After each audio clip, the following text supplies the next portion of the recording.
IMT के अंदर कुछ ऐसे खास पॉइंट थे। यहाँ पर पानी की निकासी के लिए भी बेहतरीन तरीके से सुविधाएं देने का काम किया गया था। अब ये पोल्स पड़े हुए आपको दिखाई दे रहे हैं रोड पर। इस प्रकार के पोल इस पूरे रोड पर ही पड़े हैं। आप नीचे इन पोल रोहतक के अंदर इसी प्रकार खरखोदा आईएमटी काफ़ी फ़ायदा देने वाली है। कुछ ऐसी कंपनियां हैं जो खरखोदा आईएमटी की जगह रोहतक के अंदर ही अपनी कंपनियां लगाकर खरखोदा के अंदर आने वाली मारुति प्लांट को कुछ प्रकार की सुविधाएं देने का काम करेंगी। जैसे कुछ टायर की कंपनियों के लगने की उम्मीद रोहतक आईएमटी में ज़्यादा बताई जा रही है और इसकी ज़्यादा संभावना दिखाई जा रही है कि किस प्रकार रोहतक आईएमटी के अंदर टायर मैन्युफैक्चरिंग, इसके अलावा स्टील रिम्स, कुछ प्लास्टिक मॉड्यूल की फैक्ट्रियां और साथ में छोटे स्प्रिंग और नट बनाने की फैक्ट्रियां रोहतक एरिया से काफ़ी कनेक्टेड हैं। और आईएमटी खरखोदा के अंदर आने वाली मारुति कंपनी यहीं से नट बोल्ट इत्यादि की आपूर्ति आने वाले समय में कर सकती है। तो रोहतक आईएमटी के लिए आईएमटी खरखोदा एक उम्मीद के रूप में आने वाले समय में देखी जा सकती है। लेकिन सरकार की निष्पक्षता और सरकार के बदले रवैये के कारण रोहतक की ये कई करोड़ों की ज़मीन आज के दिन खंडर के रूप में तब्दील हो चुकी है।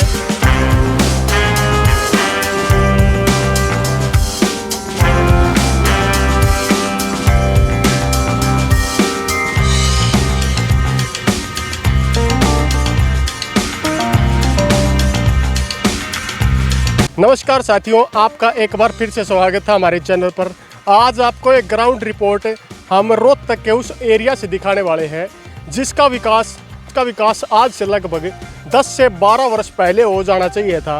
लेकिन सरकार की तब्दीली के कारण ये विकास ऐसे का ऐसा पड़ा रहा।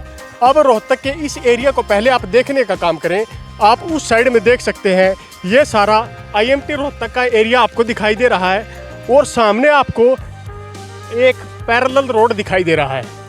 यानी कि जो कंपनियां इस साइड के एरिया में डेवलप होनी थी, ये उनके लिए अलग से रोड बनाया गया। इन पोलों की हालत आप देख सकते हैं। ये आईएमटी रोहतक और पीछे आपको नेशनल हाईवे संख्या 10 दिखाई दे रही है, जो दिल्ली से लेकर के और अन्य एरियाज़ तक जाने का काम करती है। इसी प्रकार आपको ये पूरा का पूरा एरिया दिखाई दे रहा है। अब हम आगे की तरफ बढ़ते हैं। यहाँ पर आईएमटी के अंदर कुछ ऐसे खास पॉइंट थे। यहाँ पर पानी की निकासी के लिए भी बेहतरीन तरीके से सुविधाएं देने का काम किया गया था। अब और आगे की तरफ आते हैं। ये आपको मुख्य रोड दिखाई दे रहा है। अगर आप रोड पर को जूम करके देखेंगे तो भी आपको रोड खाली दिखाई दे रहा है। कहीं कहीं आपको 1-2 गाड़ियाँ दिखाई दे रही होंगी और वापस आप जूम से जब इसको मेरी तरफ करेंगे तो आपको रोड्स पर पूरे रोड को खाली ही खाली कवर देखने को मिलेगा। अगर पीछे की साइड का भी आप एरिया देखें तो आप इन पोल्स को देख सकते हैं। ये पोल्स हवा के कारण टेढ़े हो चुके हैं और आईएमटी रोहतक का ये एरिया कभी डेवलप हो ही नहीं पाया। लगभग सरकार द्वारा इन रोडों को बनाने का काम लंबे समय पहले कर दिया गया था, लेकिन किसी कारण ये काम अटका हुआ है। अब आगे की तरफ आपको कुछ और चीज़ें दिखाने का हम काम करने वाले हैं। हम बताना चाहते हैं कि आईएमटी में सरकार लंबे समय से जो प्रयास करने वाली थी, यहाँ पर कभी फुटवेयर पार्क, अलग अलग प्रकार की सुविधाओं को लाने का काम सरकार करने वाली थी, वो काम पूरी तरीके से तैयार नहीं हो पाया और आईएमटी इसी प्रकार अधूरी रह गई। यहाँ के दिन जो गाड़ियाँ 1-2 गाड़ियाँ आपको दिखाई देती हैं, यहाँ पर ज़्यादातर वे व्यक्ति आते हैं जिन्हें गाड़ी सीखनी होती है या बाइक सीखनी होती है। उनके लिए आज ये रोड इस प्रकार खाली रोड आपको दिखाई दे रहा है। आईएमटी में आपको इसी प्रकार के अनेक रोड दिखाई देंगे। ये पानी पीछे इसी प्रकार भरा हुआ है। अगर यहाँ पर विकास कार्य होते तो ये पानी इस प्रकार नहीं भरता। आइए इस प्रकार आपको एक खास पॉइंट्स बताने वाला हूँ। यहाँ रोहतक एरिया में किस प्रकार फ़ायदा मिलने वाला है।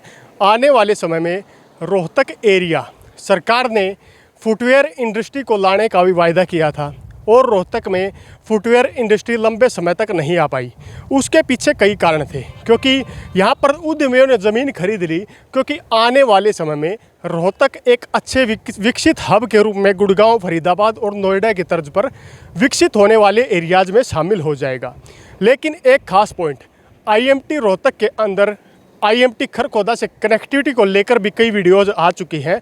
आने वाले समय में आईएमटी खरखोदा के अंदर आने वाले मारुति प्लांट की जो इकाइयां हैं वो रोहतक के इस एरिया को प्रभावित करने का भी काम करेंगी। आप पूरी फुटेज के माध्यम से रोड्स को देख सकते हैं। दूर बात करें तो होटल हब आपको दिखाई दे रहे हैं, और अगर इस साइड की बात करें तो पीछे की तरफ आपको नेशनल हाईवे संख्या 10 जो कि दिल्ली रोहतक रोड और कुछ गांव का एरिया भी पीछे की तरफ दिखाई दे रहा होगा।